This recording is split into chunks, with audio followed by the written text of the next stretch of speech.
같습니다. 오늘 전체적인 것에 대해서 그래도 목사님 한번 말씀해 주시면 좋을 것 오늘 같습니다. 전체적으로는 그 싱글이 갖고 있는 딜레마, 싱글들이 이제 갖고 있는 딜레마 중에 가장 큰 것 중에 하나가 아마 결혼에 대한 딜레마가 아닌가 싶어요. 그래서 그 싱글들이 결혼에 대해서 어떻게 생각을 하고 우리 입장에서 이 부분에 대해서 어떻게 접근을 하는 것이 좀 필요한가, 그 부분에 대해서 좀 함께 이야기를 나눠보고 싶습니다. 네.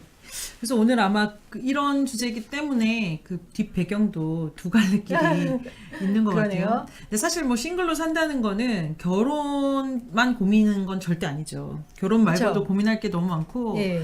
근데 내가 이제 스스로 내 삶을 결정해야 되는 경우가 더 많기 때문에 이제 사실 고민할 것도 많지만 그래도 아무래도 또 결혼 문제에 있어서 고민하시는 분들이 많아가지고 이 부분에 대해서 이 딜레마를 어떻게 우리가 풀 수 있는가 이런 얘기를 좀 할 수 있을 것 같습니다. 네.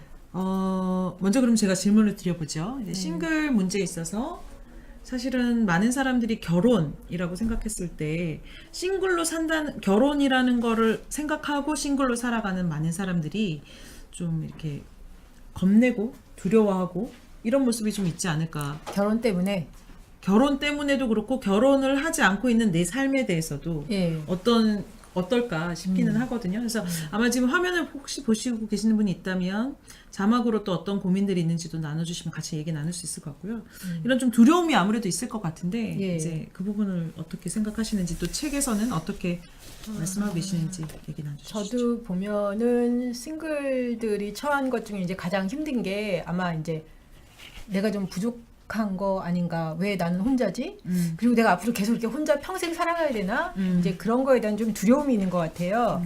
근데 저는 그런 생각이 들어요. 모든 사람들이 이 세상에 태어날 때 혼자 오고 갈 때도 혼자 가고, 그래서 기본적으로 우리가 한 사람 한 사람 우리의 존재 자체가 혼자인데 꼭 그렇지 않고 항상 누군가가 내 옆에 있고 항상 누군가가 평생 나와 같이 살 것 같다라는 이런 생각을 하는데 현실적으로 보면 그렇지 않잖아요.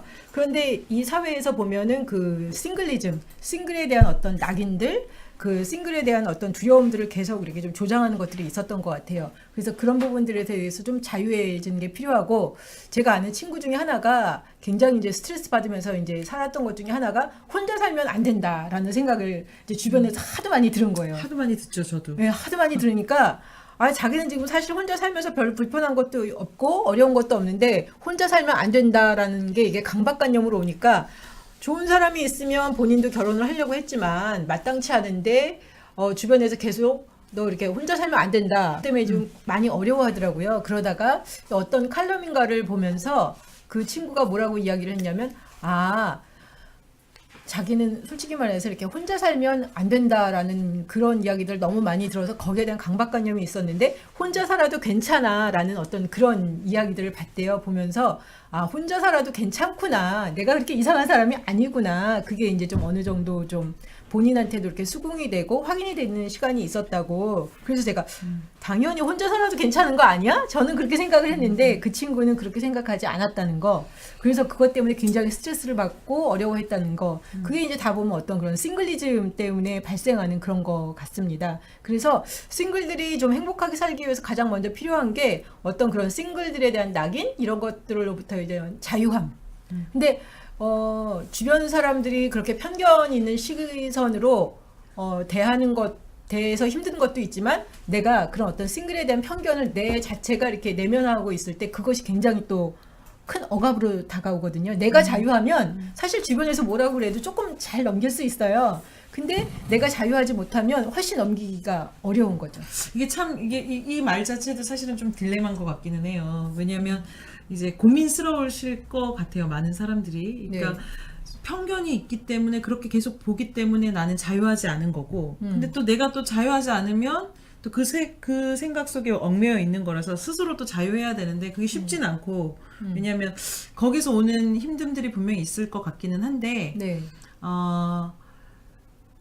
지금 이 말씀에 이렇게 얘기 나는 거에 반응해 주시는 분들이 지난주 일단 방송 보셨는데 오늘도 함께 하시는 미디어 사람님 계셔서 너무 다시 봐서 다시 뵙게 돼서 너무 반갑고요. 혼자 살아도 괜찮구나. 혼자 살아도 괜찮다니까요. 저도 좋아요. 혼자 사는 네. 거. 아니 그리고 다들 혼자 많이 산다니까요. 근데 좀 착각 중에 하나는 네. 혼자 산다는 거를, 그러니까 싱글로 산다는 거는 독거인으로 사는 거구나. 그거랑 이렇게 또 다르죠. 그거랑은 또 결혼 안 하고 다르죠. 산다라는 이야기를 하는 거고, 맞아요. 결혼 안 하고 사는 거. 살아도 다른 형태의 가족의 구성이 될 수 있죠. 그렇죠. 네, 친구랑 맞아요. 살 수도 있고, 혼자 살 수도 있고, 친구랑 살 수도 있고, 다른 혈연 가족과 함께 살 수도 그렇죠. 있고, 공동체와 함께 살 수도 있고, 삶의 형태는 굉장히 다양한데, 혼자 결혼 안 한다는 게 꼭 내가 혼자 살아야 되는구나, 그렇게 생각하실 필요는 없고, 제가 예전에 저희 엄마랑 제가 같이 삽니다라고 얘기했더니 왜 혼자 안 사냐고 그러더라고요. 그래서 내가 왜 나보고 혼자 살라고 강요하냐고. 나는 별로 혼자 사는 거 안 좋아한다. 집에 인기척이 있는 걸 좋아하고, 나는 우리 엄마랑 같이 살고 엄마가 나이도 드셨고 그래서 좀 도와드리고 서로 상부상조하면서 살겠다는데 그게 지금 웬 말이냐 제가 이렇게 말씀을 드렸어요. 그래서 싱글로 산다는 게 결혼하지 않고 산다는 게 꼭 혼자 독신? 뭐 혼자 뭐 1인 가구로만 꼭 사는 걸 이야기를 하는 거는 아니다. 그렇죠. 예. 저도 사실 뭐 하우스메이트가 있어서 네. 각자 다 싱글인데 같이 이렇게 동거를 하거든요. 네. 근데 이제 같이 사는 친구들이 있다는, 그러니까 흔히들 부모님께서 말씀하실 때 나중에 너가 지금은 좋지 나중에 나이 들어봐라 그럼 혼자 사는 거 많이 안 하시죠. 싫다 이렇게 네. 하는데 네. 그때 나이가 들었어도 꼭 혼자 결혼 안 하고 살았다는 게 혼자 사는 거 그럴 필요는 없죠. 1인 가구다 네. 이거는 아닐 수 네, 있다는 그럴 것에 필요는 대해서 없죠. 예. 훨씬 또 자유로울 수 있을 그렇죠. 것 같아요. 그런 그렇죠. 생각